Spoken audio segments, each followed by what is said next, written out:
একজন মেসি এবং আর্জেন্টিনার ফ্যান হিসেবে বলতেছি, this world cup is rigged.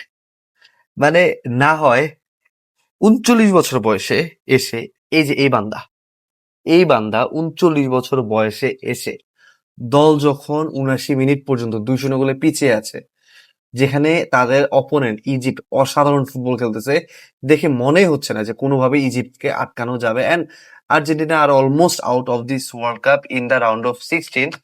ওই মুহূর্তে এসে দলের কেউই যখন ভালো খেলতে পারতেছে না, অনেক চেষ্টা করেও গোল দিতে পারতেছে না, ঠিক সেই মুহূর্তে মেসি আরো একবার কামস দ্য সেম ইয়ার।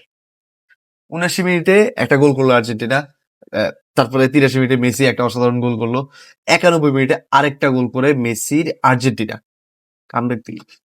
আপনি লাস্ট এই যে ১৩ মিনিট ১৫ মিনিট ১৩ মিনিট ১৫ মিনিট যত মিনিট হোক, লাস্টের মানে ৭৫ মিনিটের পর থেকে আর্জেন্টিনা যা খেলা খেলছে পুরোটাই ছিল মেসির ক্রেডিট।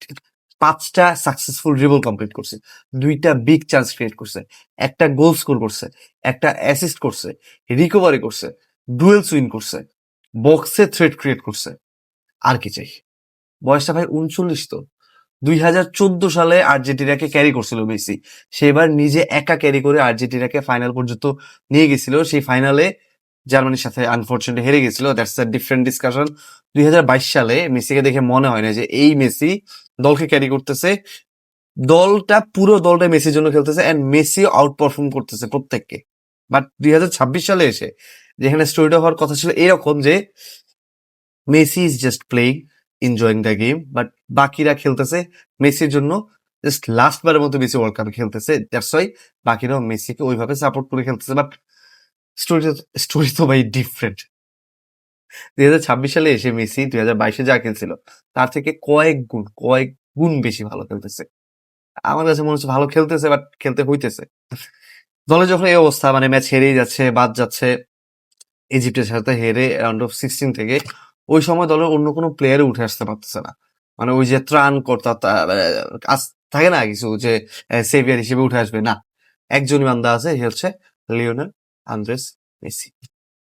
অ্যান্ড এই ওয়ার্ল্ড কাপ শুরুর পর থেকে অনেকেই বলতেছিল যে this Argentine team is nothing without Lionel Messi. And গতকালকে ম্যাচটা দেখার পরে আমি এটা বিশ্বাস করতে আসলে রীতিমতো বাধ্যই হয়ে গেছি।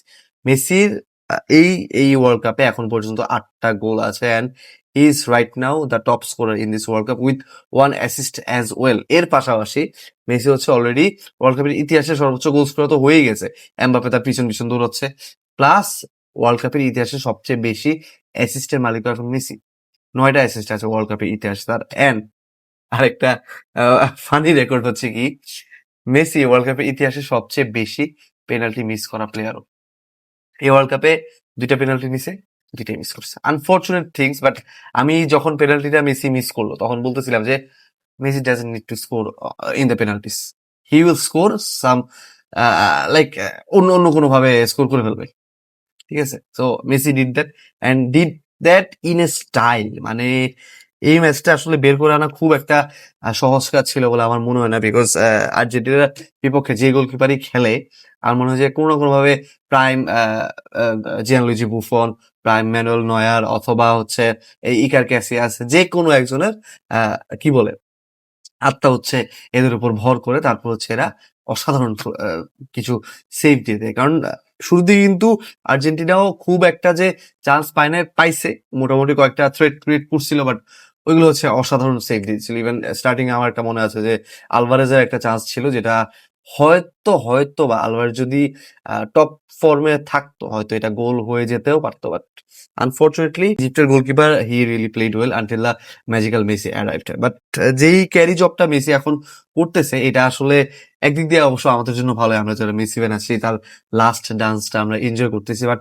আরেক দিক দিয়ে এটা আর্জেন্টিনার জন্য একটু concern, because if someday Messi doesn't click, ওই দিন কি হবে যদি আর্জেন্টিনা এরকম একটা সিচুয়েশন থাকে যে মেসি ওই ম্যাচে ক্লিক করতে পারতেছে না, তাহলে এই ম্যাচটা বের করে কি আনবে? You have Julian Alvarez who is lacking his form right now, মানে ফর্ম নিজেকে হারিয়ে খুঁজতেছে আলভারেজ, তারপরে Lautaro Martinez, out of form. তারপরে আপনার মিডফিল্ডে খুব একটা ক্লিক করতে পারতেছে না। গতকালকে ৪ টা মিডফিল্ড নামানো হয়েছিল। পারেদেস, এনজো ফার্নান্ডেজ, তারপরে ম্যাকঅ্যালিস্টার অ্যান্ড আরেকজন কে ছিল? Rodrigo De Paul. বাট ৪ জন মিডফিল্ডার নিয়েও কিন্তু ইজিপ্টের উপর ঐরকম প্রেশার ক্রিয়েট করতে পারে না। অ্যান্ড সবচেয়ে বড় আশঙ্কার যে ব্যাপারটা আর্জেন্টিনার জন্য সেটা হচ্ছে ট্রানজিশনে আর্জেন্টিনার যে ডিফেন্সিভ উইকনেস এটা কিন্তু বারবার এক্সপ্লয়েট করছে গতকালকে ইজিপ্টের প্লেয়ার। অ্যান্ড ২টা গোল যে খাইছে এই ২টা গোল কিন্তু ওই দুর্বলতার কারণে খাইছে। ইভেন আরো বেশি যেটা কনসার্নিং আর্জেন্টিনার জন্য সেটা হচ্ছে এমিলিয়ানো মার্টিনেজের ফর্ম। গতকালকে মিশরের শট ছিল ২টা অন টার্গেট, ২টাই গোল। ইভেন আরেকটা গোলও কাউন্ট হয়ে যেত যদি না সেটা ফাউল হিসেবে কাউন্ট করা হতো। ফরচুনেটলি ওইটা হচ্ছে ফাউল হয়ে গেছিল, না হয় হচ্ছে আমি কি বলবো আসলে ২টা অন টার্গেট শটে ২টা গোল।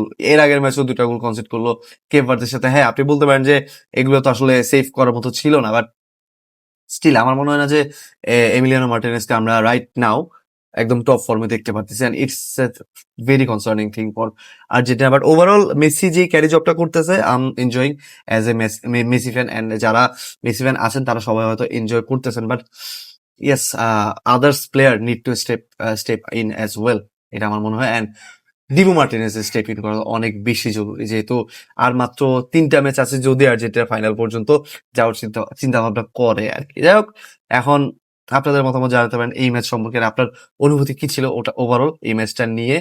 অ্যান্ড কমেন্ট করে জানিয়ে দিন মতামত। আর ফলো করতে ভুলবেন না রেগুলার ভিডিও পাওয়ার জন্য।